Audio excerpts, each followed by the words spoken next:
പറഞ്ഞിട്ട് മാത്രം കാര്യമില്ല. ഇതിനെപ്പറ്റി കൃത്യമായ അറിവില്ലാതെ മീൻ പിടിക്കാൻ ഇറങ്ങുന്നത് സമയം കളയുന്ന ഒരു പ്രവൃത്തിയാണ്. മീൻ പിടിക്കുക അസാധ്യമാണ്. അക്ഷരാർത്ഥത്തിൽ ഇത് ശാസ്ത്രീയമാണ്. തീർച്ചയായും ശാസ്ത്രീയമാണ്.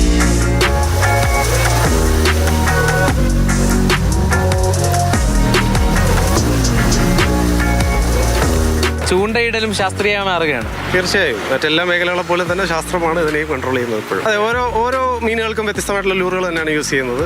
ഓരോ മീനുകളുടെ സ്വഭാവത്തിനനുസൃതമായിട്ടായിരിക്കും നമ്മൾ ലൂറുകൾ സെലക്ട് ചെയ്യുന്നത്. നിലവിലെ സാഹചര്യത്തിൽ നമുക്ക് കിട്ടാൻ സാധ്യതയുള്ള മീനുകൾ എന്ന് പറയുമ്പോൾ വറ്റ, ട്രവാലി എന്ന് പറയും, വറ്റ, ചെമ്പല്ലി, പിന്നെ അതുപോലെ കാളാഞ്ചി, അങ്ങനെയുള്ള മീനുകളാണ് കൂടുതൽ നമുക്കിവിടെ കിട്ടാൻ സാധ്യതയുള്ളത്. സ്കില്ല്, കഴിവ്, ഭാഗ്യം ഇത് മൂന്നും കൂടെ സമന്വയിക്കുമ്പോഴാണ് ഒരു ആംഗ്ലർ ആകുന്നത്.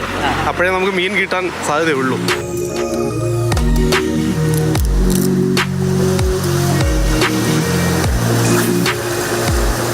ചൂണ്ടയിടൽ ഇന്ന് പുതിയ രീതിയിലേക്ക് മാറുകയാണ്. കളമറിഞ്ഞാണ് കാര്യങ്ങൾ ചെയ്യേണ്ടത്.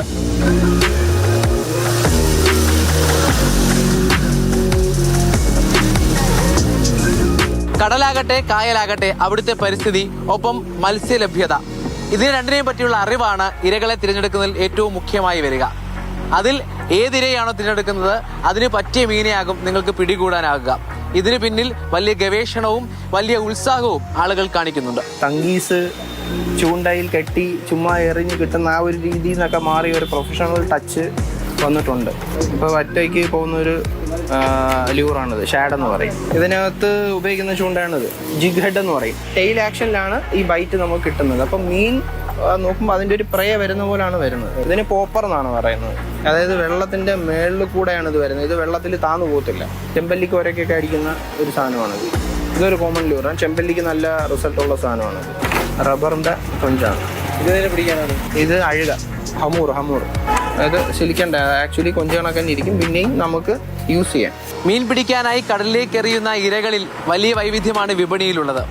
പല വിലകളിൽ നിങ്ങൾക്ക് ഈ ഇരകളെ സ്വന്തമാക്കാം. ലൂറുകൾ അഥവാ ഇരകൾ എന്നാണ് ഇവ അറിയപ്പെടുന്നത്.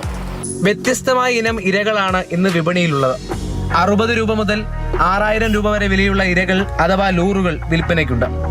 ഇതിനൊക്കെയൊപ്പം തദ്ദേശീയമായി വികസിപ്പിച്ച ചൂണ്ടക്കൊളുത്തുകളുമുണ്ട്.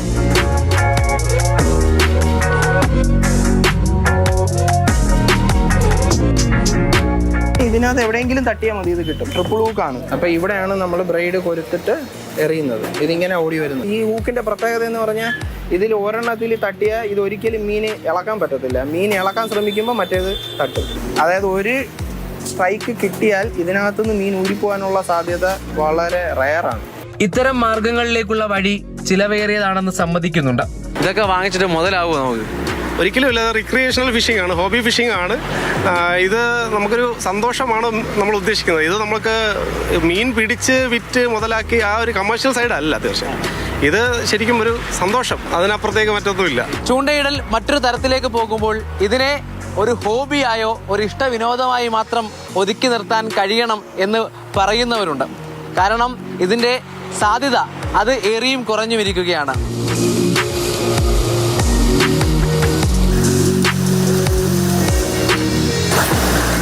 അറിവ്, കഴിവ്, ഭാഗ്യം എന്നിവ സമന്വയമായി നമ്മളെ തുണച്ചാൽ, നമുക്കൊപ്പം ഉണ്ടായാൽ മാത്രമാണ് ഫലമുണ്ടാകുക.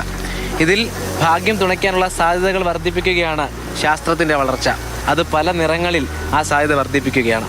ഷാനവാസ് ഫരീദിനൊപ്പം രാഹുൽ ജി നാഥ്, മാതൃഭൂമി ന്യൂസ്, കൊല്ലം.